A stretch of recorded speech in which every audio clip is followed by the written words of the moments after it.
Hello and welcome everybody to another amazing talk on the Positive Future podcast at Pain Free. And today I have the pleasure in introducing Elizabeth Reah, who is going to be talking about the power of sound. And where did we meet? Well, it was quite recently actually. I was at an event in London and I met the lovely Elizabeth. You're going to enjoy, I'm sure.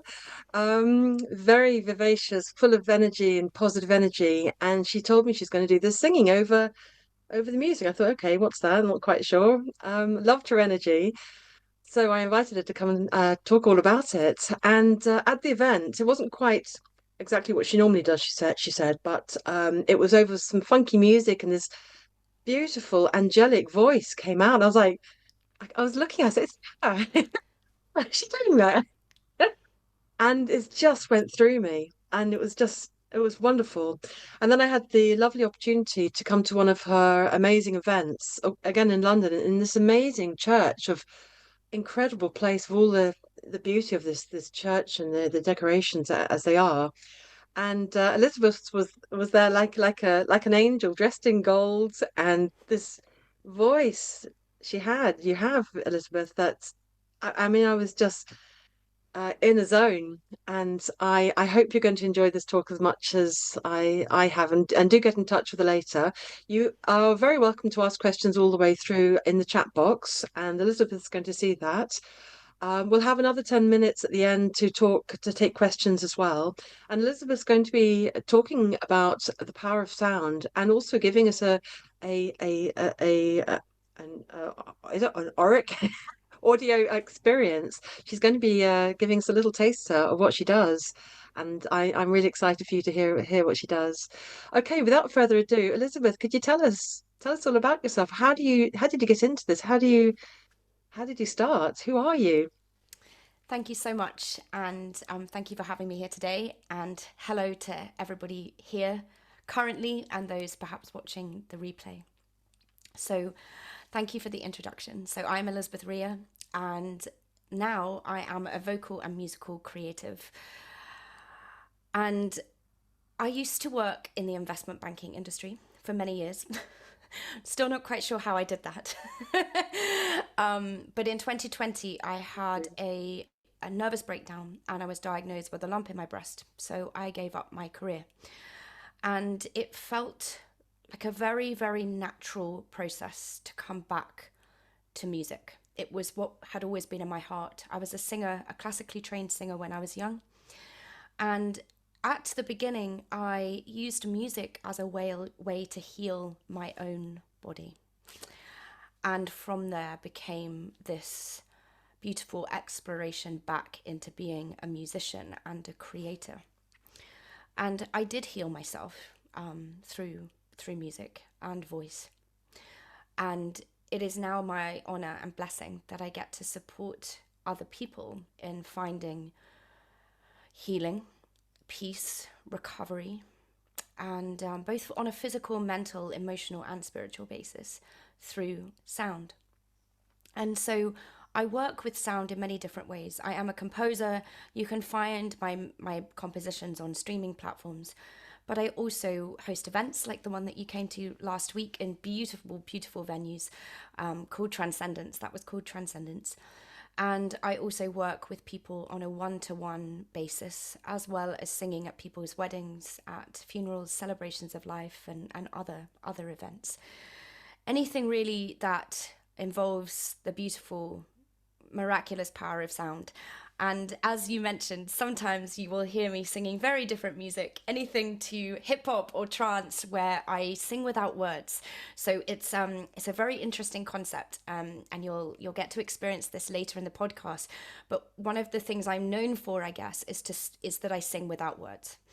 And everything I do is improvisation. So there's never any plan, there's never any structure. It is an intuitive channeling of sound through the voice. And Really raw and natural, and you come into so Elizabeth, did you thank you so much for saying, and it's extraordinary that you how did you heal the lump in your breast? I mean, it's all through the sound, and you knew that. How did you know how?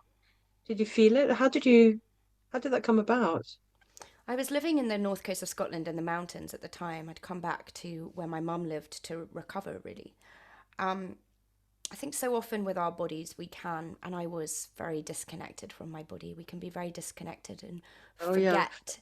We forget sometimes how intelligent the body is. The totally. Let me see if I can turn up my volume. Is that better? Oh, that's good. Yeah. When my singing voice comes in, I'll have to remember to turn that down. Okay.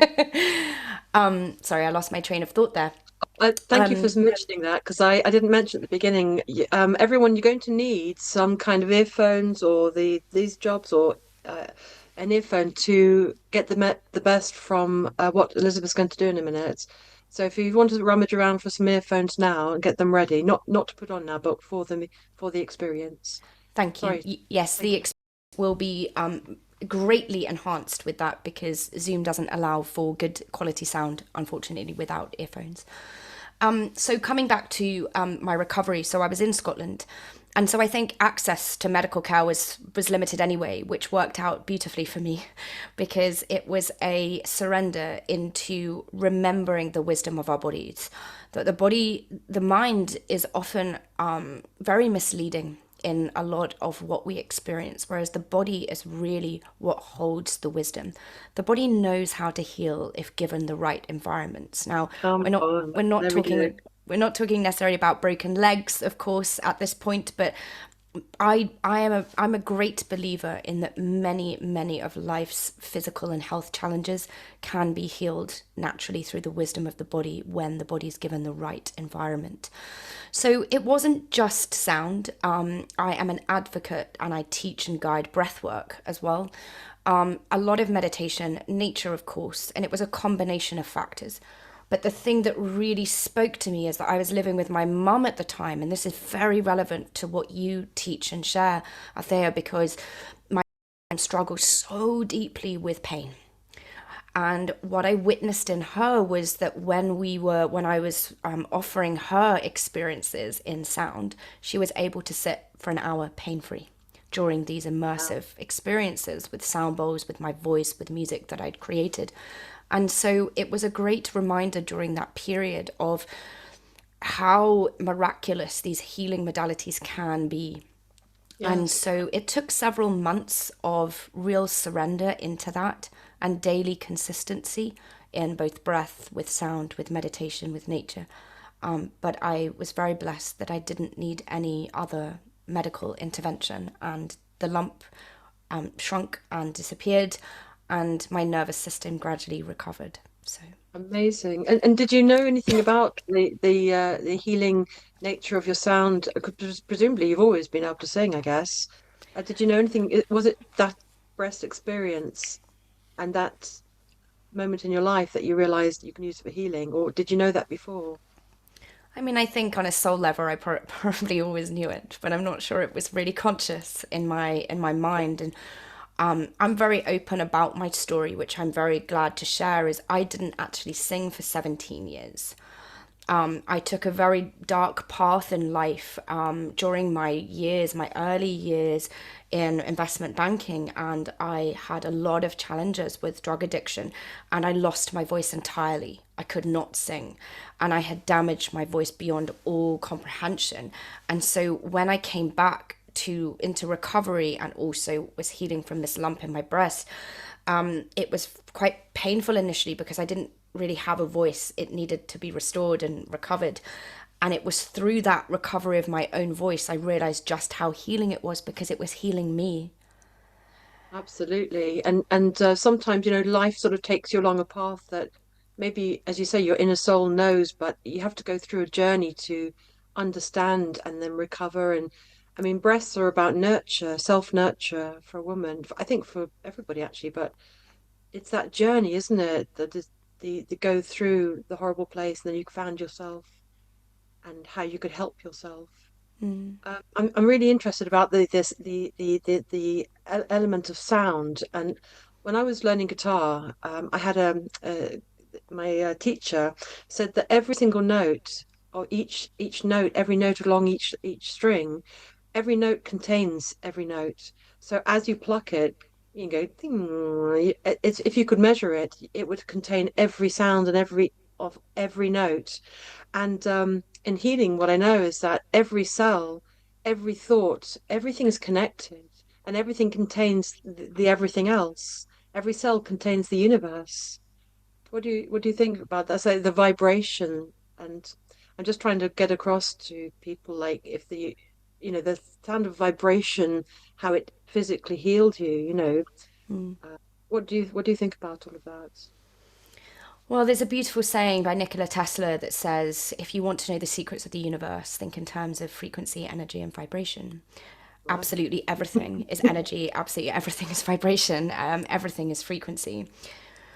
In the world that we live in, we are exposed to a lot of unhealthy frequencies. You know, things like Wi Fi are not good for our systems, particularly 5G. However, on the flip side and the beautiful side, there are healthy frequencies that literally can counterbalance the damaging frequencies that exist within the world that we live in.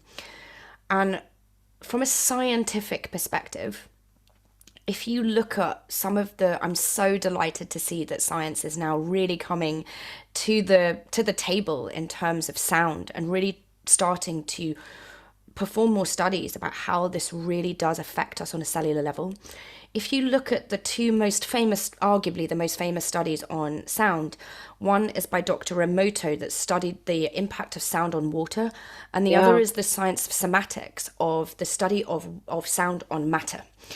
And if you look at how the sound, certain frequencies, when exposed to either water or matter, how it influences that. So, for example, if you expose molecules of water to heavy metal music, for example, not that I begrudge anyone who enjoys, heavy metal at all, but if you look at what it does scientifically, it turns the water brown and unsymmetrical. If you expose it to 432 hertz, for example, which is the resonant frequency of Mother Nature, it forms in the most intricate, beautiful, symmetrical snowflake patterns of complete and utter perfection and symmetry. Now, the human body is made up of, and anyone can correct me if my science is a little off, 60-70% water. Imagine what it actually does to our physical body if we immerse our bodies in those frequencies. And a lot of the different frequencies, you'll hear mostly about the solfeggio frequencies. These are frequencies that are more commonly thought to be most supportive for healing in the body, both on a physical and emotional level. So some of these frequencies have a more profound impact on, for example, stress and anxiety. Some have a more profound impact on physical pain. So I'm a big advocate of bringing together the science and the sacred, I call it, is that yes, of course, sound has this beautiful emotional impact on us, but also from a very grounded intellectual scientific perspective, it does also support us. So it's about bringing the two together, I feel. So I hope that answers the question. Definitely, and even the sound of our voice. I mean, there's so many different directions I feel one can go in talking about this. But the sound, if you just say something nice to somebody or to yourself, oh, it'll be all right, or you'll get on all right, you'll be okay. I mean, the sound of our voice, it's loaded with emotion, and we respond to it emotionally on some sort of cellular level. The mother's voice on soothing a child, it's so powerful. Nothing might have changed in the circumstances, but the sound of that mother's voice or a kind word is so powerful. And so it goes through and through, and we resonate. Everything's vibration, as you say, and everything resonates. I know when I was studying on a course, and we covered uh, um, classical music, and we were given a whole list of different composers for different moods, and you mentioned like different reasons. And each one was for a different mood and different emotion. Like Mozart is a lot of power and rev you up, and then you've got Debussy that just chills you out and sends you into zones. And so each sound, and if it is rock you want, then it's going to do something to you, and if it's some other kind of sweet, lovely thing, it's going to do that to you. So we do physically respond emotionally, and affects the mind and everything. Amazing. And so, how did you discover your healing ability through your sound and all these different ways, nature and everything? Was it instinctively driven, or did was it trial and error, or how did you know? How did you find your way? For me, it was a moment of a miracle. That's the best way I can describe it, because I'd mentioned that my voice was really very destroyed. Mm, And that was probably the most challenging thing of all my recovery and healing, was that I had damaged my voice. But it gradually started to come back. Now, I think one of the most miraculous things about the music that I create now, as I was raised from a very young age as a classical musician, so one of the natures of being classically trained is that we are taught to read a piece of music. For example, I could read music before I could read a book, like in English. So we were taught to read a piece of music, and the motivation is to get you skilled enough that you can put any music in front of you, you can sight read it and sing it. One of the things that we're not taught as classical musicians is the art of improvisation, where the creative flow is there. It's very structured, it's very disciplined, which is an amazing skill, but you'll find that there are quite a few classical musicians who can't then be in that kind of improvised free yeah. space, like jazz musicians, for example, where you make it up on the spot without structure, without thought. It's just complete creativity in its most raw form. I have not sung a structured note except for a few pieces of opera sometimes that I get requested when I'm live on a show. Um, I haven't sung a piece of structured music since 2021. And it was honestly a moment of miracle where I sat with a piece that somebody had shared with me. And this improvisation came from nowhere but everywhere at the same time. I don't know quite know. I'm not sure it needs defining of where it came from, but it was the most beautiful thing that I almost felt like I had a bit of an out of body experience where I didn't really know in my head or my mind where these notes had suddenly come from, because I wasn't reading anything, I wasn't reading music. And from that day on, that is all I have done. So I have taken pieces of music or created my own and have sung improvised notes to it. And it really wasn't trial and, I mean, of course, now I've practiced and it's a much more natural process to me now, but it was instantaneous almost. It was just a moment in time where suddenly this improvisation just came out of me. And from there, it's just expanded and flourished. I think a lot of it, we wasn't it Einstein or somebody said that it's um, um, miraculous things. They come from 99% of the slog, and then 1% it's natural. I'm sure I'm getting all the words wrong, but the idea is that we learn something. I know with when I was dancing salsa, I was dancing for many years, and I taught it and performed it and things, but when I first did it, it took me a whole year to get the structure, get my body in there, get get it all working and the fitness level and all this sort of thing. And but then after that, then it was the improvisation of the music, and to forget what you look like, forget the structure, but use the structure in the expression. And I feel like I always say to people, like it's like learning the ABC, but then speak. I used to hear music and I'd move that part, and it's an expression, and people see that the feeling, the expression. So I guess it's something similar like that. We learn the language, but then you speak. We you make it your own flavor. Um, and then of course your inner drive, wasn't it? The need and your own personal journey of going from a horrible place to healing yourself. That's absolutely beautiful, stunning. And then your mum too. You saw that she changed too. So much so. And she will often sit, she still struggles with, she has incredibly severe arthritis, and she's had two hip replacements, and her knees are really, struggling. So she has a lot of physical pain, and she's got scoliosis. So her whole frame is very Wow. challenged. Yeah. I mean, bless her, she does struggle, but she sits in a sound bath with me when I see her or sometimes online. And she has always been the biggest sort of advocate. I know she's my mum, so of course she's biased, but for her, she has been able to sit without pain. And for her, that was the greatest miracle. It's not Proof, isn't it? constant. It's not constant, but whilst she would lay in these experiences with me when I was inviting people to my home, we would have these beautiful sound experiences, and mum would lie there and she would just cry with relief of not feeling this incredible pain Wow, in her wow. body. Mm, And I love the improvisation you're talking about, and it's coming from you don't know where, because that's sort of source driven, isn't it? That's mm, instinctively driven. And I think, you know, part of pain is the holding, it's the physical and or the stress it causes and the reaction to dealing with the pain and not being able to do it. It kicks up into the emotions because you can't do stuff you want and negative into the thoughts. So a whole barrage of horrible things from experiencing pain, but it's a holding. So if you're naturally just listening and enjoying that sound and letting it go through you, I believe it's like a balancing thing. It's a kind of it's a balancing thing. Like listening to any beautiful music, you're just in that zone. You feel good. It makes you feel nice, and you've forgotten about your troubles for that moment. Um, I think. What do you think about that? Is that do you recognize?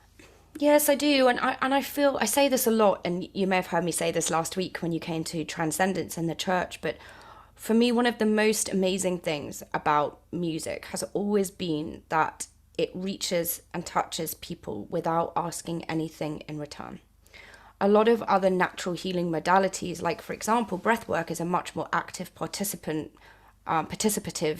role, or even meditation. Some people don't want to or cannot sit with their eyes closed and try to quieten their mind. It almost causes more stress. Whereas with music, it will reach your cellular functions without requiring you to do anything other than just be and allow. And going back to what you said, is that it's like that holding. I think a lot of our pain. Hello. Oh, Sorry, I'm just on a call. sorry. Sorry. Happen. I've lost my train of thought completely. About that Oh, yes, control. about the holding and the control. A lot of our pain, both physically and emotionally, I'm not detracting from the reality of pain, but I'm saying that sometimes the resistance or the control over it, or the, you know, the holding of it can almost exacerbate and magnify it. There is Absolutely. magic in the surrender and the allowance. And I know that's not always possible, especially with physical pain, because it's such a present reality. But I think, speaking from experience with myself, but also my mum, is that in that sort of surrender and that release where you just kind of try to accept, and the music provides an opportunity just to relax, you find that things settle just a little bit. Beautiful. So that you Mm, said it so beautifully. Surrendering and allowing exactly. And what I know about healing is, you know, it's our human side of us that has all these troubles, and then physical things get in there, and then you're dealing with that, and that has ongoing effects. And as you say, it's surrendering to it, letting go, and then having this beautiful modality that is some kind of I think it's a balancing thing. It's like an alignment thing, especially you know, I'm saying it again that this you don't know where it came from. It's just comes through you and it's instinctive. And I think that's a critical part of this because it's tapping into something we don't know what, but it's aligning, and it sort of triggers you back into aligning and and as you say, your part of it is surrendering and letting go. And I think that's an important part of healing. It's not about doing any actions that anyone learns. That's these all sorts of things help, but it's the allowing and just trusting the process is a big mm, part of it, isn't it? yeah, it really is. It Yeah, really is. amazing. And Elizabeth, where do you take this all over the world? Is because when we're in the church, you know, you were streaming all over the world. I mean, do you travel all over the world as well? I mean, I have traveled. I wouldn't say I'm doing that regularly, because, different aspects of life keep me here too. But yeah, I do a lot of work online across the world. So I work with clients from, Asia, Australia, a lot of US clients. I think because of my presence online, I have a lot of people in the US that I work with. But yes, I'm very blessed to work with people from all over our beautiful world. Amazing. And can you tell us, talk us through like what, so if somebody feels the resonance with you and wants to get some help, what sort of things do people come to you for? What, how would they know they need you? Well, I think a lot of people listen to my work, obviously, on streaming platforms, whether that be YouTube or Apple Music. They use it for meditation, they may use it for peace and tranquility. But I also work with quite a lot of clients on a one-to-one basis. And people will come to me with a range of challenges in life, anything from, childhood trauma, which of course we all have in varying different ways. And then they will also come to me for things when they're traveling through perhaps grief. I do have people that I work with who experience physical pain, and also a whole range of different traumatic elements that are coming up in their lives. Menopause is another big one. Of course, as women go through a huge transition at that point, and life can feel very, very different. So I support a lot of women in that way. And my work is really coupled between breath work, sound, and also meditation. And would they would they come for one session or it's just a course or something? Or how do you how what would they experience with you? How does it look like? So some people come to me just for one session, but usually it turns into more. So they might book an initial session, but it's more effective when, as we know, when we do something consistently. But I think one of the core important parts for me is I don't necessarily want people to feel that they need to work with me on a long-term basis. One, because I hope that the work is so profound and healing for them that they don't need it. But also, I'd like to give people tools where they can use that at home, because one, it's a big investment for people to work with people on a one-to-one basis, and also because it's just empowering for people to take responsibility and ownership for their own healing. So my goal is usually to work with someone maybe 3 to 6 sessions, and then after that give them the tools to go and continue that healing on their own. Amazing. And then you're on Spotify and other streaming platforms. And I'm going to send with the recording everybody how to get in contact with you and take things further. And can you tell us some examples of people that you've helped? What have you can you say something about somebody who came to you and then they were in this state and then what did you take them through and what were the results? Could you share with anybody or is that Yes, okay? I can. It will be quite high level given confidentiality of Yeah. clients, but I'm just trying to find a good example. So a lady that I've been working with, she's actually my longest standing client. We've been working together for, I think, 27 weeks. So Oh, quite a long time. She's a beautiful lady who came to me with some significant challenges around childhood abuse. And sorry, that person is making a lot of noise outside the door. Apologies. okay. We have family. She came to me with significant childhood abuse that through her menopause had almost come flooding back to her, and she was struggling with, I would say, the biggest emotion for her was fear, and she wasn't quite sure what she was afraid of, but it was this constant feeling of fear that was impacting every part of her life. Her marriage, her relationship with her children, her work, her sleep, her health, everything. And so we have been on quite a journey together, with a lot through breathing. And when I say breath work, a lot of people aren't familiar with certain types of breath work and how breath work can be so supportive. Breath work can't be done without music, so music's always the foundation of all things that I do. But we have really, really gone, what I would say is we've gone deep into her soul and really pulled out things that have been laying dormant. Because I don't know whether you've ever read a book called The Body Keeps the Score. Have you ever read that book? I have it. You I've have flipped it. through it. Yeah, but And I've been immersed in this kind of world for 30 years, so okay, I'm totally on board with it. so you know these beautiful pieces that have been created to really explain just how much the body holds, how much the body remembers. And when we are experiencing a lot of health conditions or pain, often I believe personally that it is a result and a manifestation of the trauma that exists within our bodies. And then when our body can't hold it anymore, it manifests itself in the form of physical pain or health conditions. And I like to so think that that's the moment that you're ready to deal with it. I like to say, pain is a message that wants to be heard. So when you're suffering the most and you can't avoid it anymore, it's time to you're ready to let that go. You're ready, I believe.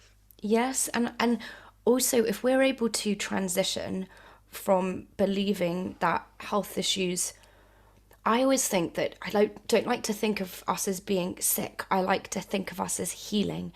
And our bodies are so infinitely intelligent and they love us so much that they want to give us the message that they need our attention and they need our support. So if we can try and transition our thinking into an opportunity for healing and an opportunity to listen more closely, I think it can be, we can release some of that tension and anxiety that we feel around the experiences of pain that we feel. Uh, Totally with you. Totally with you. Yeah. And then what happened? So you took her through many sort of journeys of some kind of release through the music, and sometimes takes 27 weeks. It takes the time that it takes, doesn't it, to let go of something, whatever you're bound to and held by, or conditions that you're experiencing. It takes as long as it takes. And how do you know the music? Is everything instinctive that you take on board somebody and you just know what music to play and what sounds to sing, or is it do you have like a formula, or is it all adjusted to the person, or I mean, I have a how do finite you do it? number. It's a really interesting question. I have a finite number of backing tracks, of course, that I've created. But for me, this is the beauty of improv, is because every note that I sing is different every time. So it will always be intuitive for the client. Of course, we've probably agreed where we're going on that particular journey. Sometimes it's pre-planned, sometimes it's intuitive, depending on the challenges they're experiencing, of course. But that's where the voice is so uniquely powerful, is when I'm going through these sessions with someone, because they're on the screen and even though it's online, they are on camera and I can feel into their energy, and the voice is shaped exactly for that. So if I know that, often it creates quite an emotional response in these sessions. So when they're going through that, I'm very cognizant of it, and I can, through the voice, there's an energy transmuted and to bring about Amazing. peace, calm, release, whatever it may be. So hopefully that makes sense. It's quite an, I know it can feel like a bit of an abstract concept where people are like, well, how does it work? What does it do? And I think sometimes it's one of those things that cannot be explained through words. It almost transcends the need for words. It needs to be felt and experienced, not intellectually understood. But hopefully that gives an idea, at least. Exactly, not intellectually understood, and we're so in the heads a lot of the time. And when I'm teaching people about to do meditation, and many people say, "Oh, I can't do it. I can't. My head's all over the place. I can't." But this is like a beautiful way in, though, isn't it? If you can't, if you're suffering terribly, or if you can't sit still in meditation, but sound just goes through, and as you say, it's a sort of loving gift from sound, isn't it? And then you're following your instinctive with your abilities using sound, but sound just goes in there, your body just responds, doesn't it? It So really does. Yeah. that goes back to the allowing bit, yeah, to be felt. to be felt and experienced. Absolutely. And we're just about to go to do Elizabeth's about to do an experience of this. So do get your earphones, your AirPods, earphone things ready for that. Um, and yeah, so I mean, I find that the hardest question I find when people say, "How does it work?" But I think you've explained it beautifully. It's an experience. It's all come through your own life story and your intention for calm and peace. And all of these things make up the reason that it work the way that it works, as well as the modality itself, the actual sound itself, and how our bodies respond through frequency and vibration. And then that connects all through to the emotions and the mind, and of course the physical, because it's all cells. And through the water. And you mentioned Masaru Emoto, who did those experiments on water. And I know loads of people have done that sort of thing. There's another lady called Vera Austin. Do you know Vera Austin? Have you heard of that lady? No, I haven't. She took it on from Masaru Emoto, and she would lay something on the water That's right. and then freeze it and take a picture of it as soon as it came out. And the water took the impression of the word, of the Yes. item, the Yes. intention. Yes. And as you say, we're mostly water. And to affect us, Mm. like the tide, like the moon. It affects us. It affects our moods. It affects us. It affects whole oceans. Why would it affect us?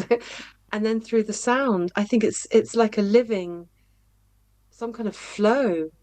I think it's absolutely extraordinary. I know when I was in the church and also in the first place that we met, I could feel the vibrations going through me. And it's like when you hear your favorite song and it's like a hits a note and it just has that tingle through you, that sort Yes. of that buzz through you. I think it's the same kind of stuff, but you do it intentionally and then it's the receiving of it, isn't it? Hmm. I think it's so special. I mean, you were like an angel up there on the stage. It was like, come on. Thank you so much. Oh, it was amazing. It was Thank you. amazing. Oh, and the Thank you. vibe in the church, and it was just beautiful.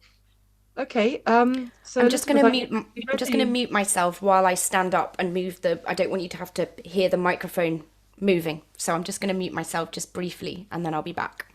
Okay, amazing.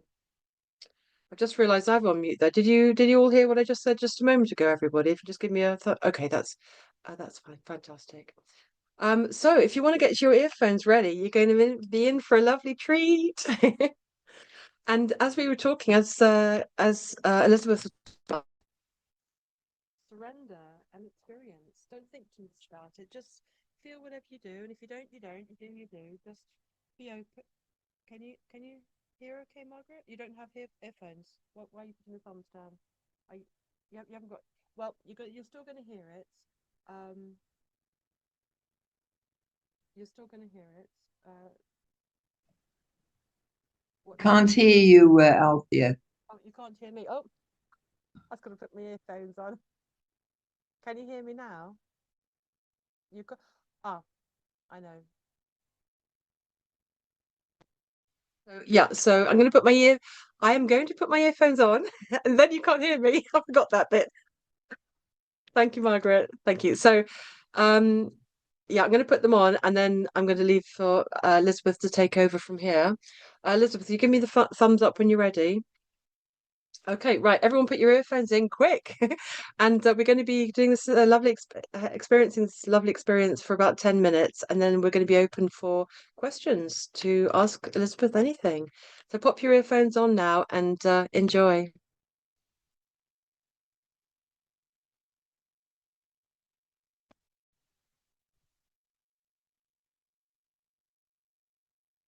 There we go. It All wasn't good? allowing me to unmute myself, so Okay. okay. All ready? All good? Yes, I just want to briefly check that people can hear, just to make sure before I begin this immersion. This immersion. So, can people hear this music? Okay.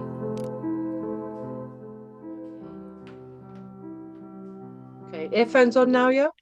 Yes. So if you could pop your earphones in, I'll just put my camera up. Sorry, there's always a transition when we go from spoken to sung. Okay, so earphones in, everybody.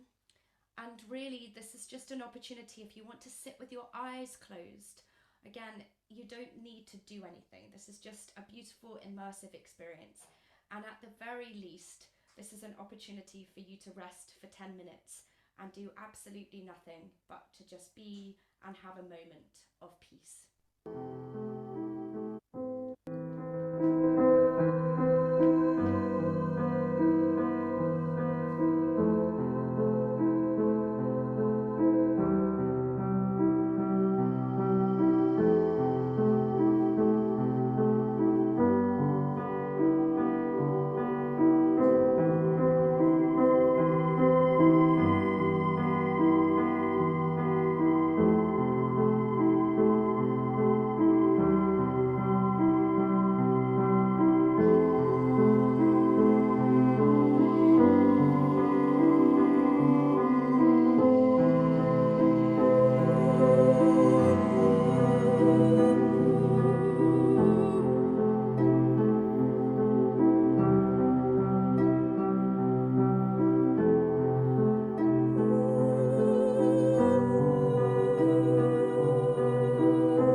remember to breathe that air into your nose, in through your nose and out through your mouth, just bringing that additional rest and peace to your being.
Just take one final big deep breath in through the nose and out through the mouth. And when you're ready, just open your eyes.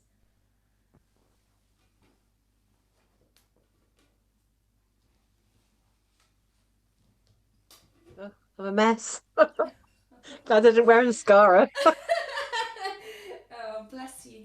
How's Oh, everyone feeling? Okay?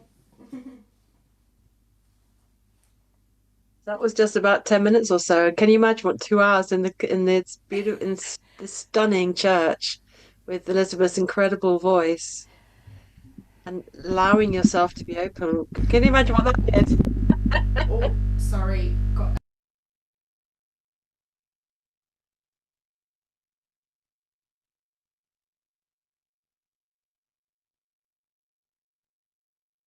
Sorry, my microphone just went out there. Apologies. Elizabeth, that was absolutely stunning. I enjoyed that immensely. I could feel all my emotions all bubbling up and the tears are coming. Oh, what was going on with me? That was incredible, magical. How did everyone else feel? Do you want to ask some questions? We're open for questions now, so fire away. Elizabeth, that was absolutely stunning. Thank you so much for that Thank angelic you. experience. Thank you. It's and what you were saying about the improvisation and the instinctive kind of flow of what you do, I think that's just such an important element. Something beyond us, isn't it, that we tune into? It really is. And I think going back to the conversation that we were having around energy, I think that's what supports this sound more than anything else that I do. Yes, there's frequency infused in it, which is known to the body to be healing physically is that it's a complete surrender on my part to what is. And it's almost where if I try and use my mind, I make mistakes. Whereas if I step aside and allow the flow of energy to happen, because I, as a human, don't really know how to improvise, it's quite difficult and it's challenging.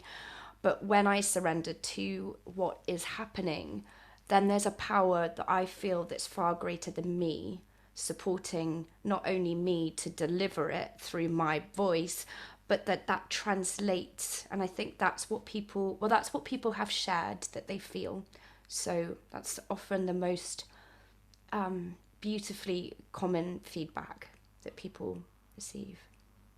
I think it is. It's that natural, we all have our ways and our abilities or our skills or whatever, our ways or what we Mm, learn. But there's something much, I mean, what made us all, for goodness sake, where do we all come from? We're expressions of light and of love, of whatever we are. There's the creator, isn't it? And mm, the flow of all the stuff that we don't know, just little old me. It's all the everything else that we're tuning into. mm. I know when I was doing massage, I used to do shiatsu massage and treatments and things, and I found it much easier to see when I closed my eyes. Oh, the irony. The irony, and just feeling and going with the flow. And then a journey began. Something magical has changed. It Hmm. wasn't an arm and a leg and a muscle. It was an inner story. And I Mm. think I'm guessing that's what you're talking about, is just letting go to the something else, the natural order of things or something. It's so fascinating that you say that you hear, sorry, that you can see when your eyes are closed, because what I often, invite people to do is listen not only with your ears, but your heart. And that changes the experience so much, is that we don't just listen with our ears. That's our physical understanding. But the body listens and the body Yeah. listens. So if we can You got open me. Got, ourselves up to that, it's such a beautiful experience. And then it reaches us on a exactly. deeper level. Yeah. Exactly. Beautifully said. Mm. Getting me going again. It's touching to the heart, isn't it? Oh, I'm just reading the beautiful comments from you all, and I'm so glad that that had a profound effect. And Virginie, I totally agree with you. It's a state of being every state of being has a frequency. Yeah, absolutely, 100%. Amazing. Does anyone want to ask a question of Elizabeth about yourself, something more general about music when I get myself together again? Bless you. Amazing. Well, I'm a very emotive person, as many people are, and but the sound of your voice when you're talking about the heart and emotions, and it's. I know I was brought up an army girl in an army family, and you didn't talk about feelings, and people who know my backstory, that not being able to share feelings, but goodness me, it's so important, our feelings and how you feel about everything. And Mm, um, I don't know whether that's, you said it's about the heart and connecting, open, receiving to the heart. I think the heart is something that leads us. mm. Yes, it is. And Shall I ask Anna Marie to unmute? Is that okay, Elizabeth? yes, absolutely. She's popped a question in, so Yeah, Anna Marie, if you want to unmute or just, Oh, sorry, hang on. there she is. Hello, hi. Oh, that was so beautiful. I'm just, I can feel it in all my body, in my mind, everything. I feel wonderful after hearing that. Thank you so much. Thank you to you both. Your voice, we talk about the different frequencies. There's different frequencies for healing and love and the different vibrations. Does your voice, is it on those levels or does it change? It's a really beautiful question. Yeah. So the best way I can answer this is so frequency, if you look at the scale, like in music, like the C to B scale, every frequency, in particularly the solfeggio scale, is attuned to a certain note. But as Althea, reminded us that there's also all notes within one note. So yes, of course, the frequency of my voice changes depending on what notes I'm singing, and I sing a whole range of notes. So they will be more directly related to a particular frequency when I'm singing an A or B or C. However, I believe, and this is my personal deep rooted feeling, is that the voice is very unique in terms of the frequency that it possesses, unlike a tuned instrument, because it's the only voice that comes from the human body. So for me, and why I take so much care of my voice now, and also I don't come to any experience without breathing, without meditation, because the frequency of my voice is rooted in the frequency of, I guess, who I am, and the amount of openness I can achieve to receive that energy through me. So, and that's why I think we have to be so careful with the kinds of music and voice that we surround ourselves with, because it's infused with different intentions.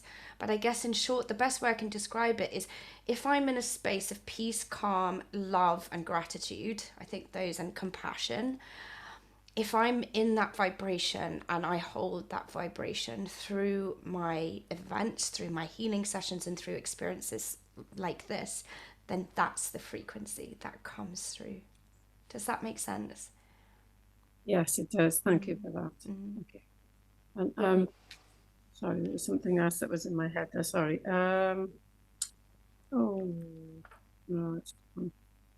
The breathing, is it a simple breathing that you do on a regular basis, or?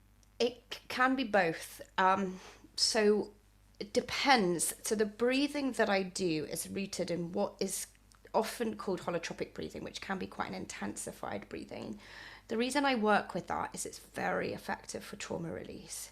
It's much more dynamic, it's much more active in nature. But sometimes I'm not able to use that with clients because they might be maybe not ready for it, or perhaps there may be some conditions that may make that, if they've got extreme anxiety, I would not use that type of breathing. So we'd adapt it. But the core of my work with most clients is what I call holotropic breath work, or conscious connected breath work, it's sometimes referred to. And it's an active breathing method which is all through the mouth, which can feel a little unnatural at first.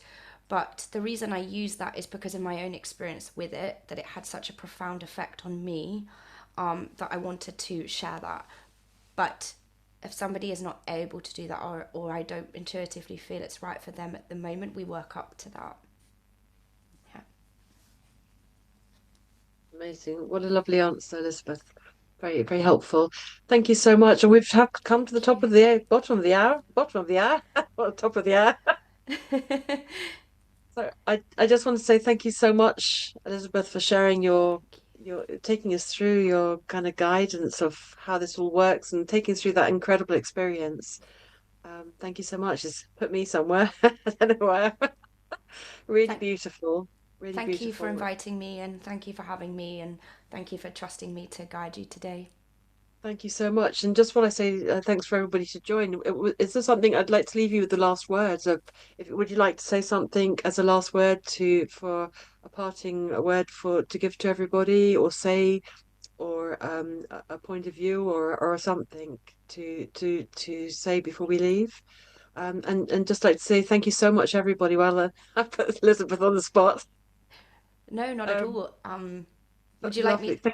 Would you? Yeah, so thank you so much, everybody, for joining us, and do join us on the next podcast. Elizabeth, I pass you the last word. I always ask. I was not prepped for this question at all, but I always ask for Sorry. the words to be given to me. Have faith in your body. Have faith in your body. Speak to it and listen to it.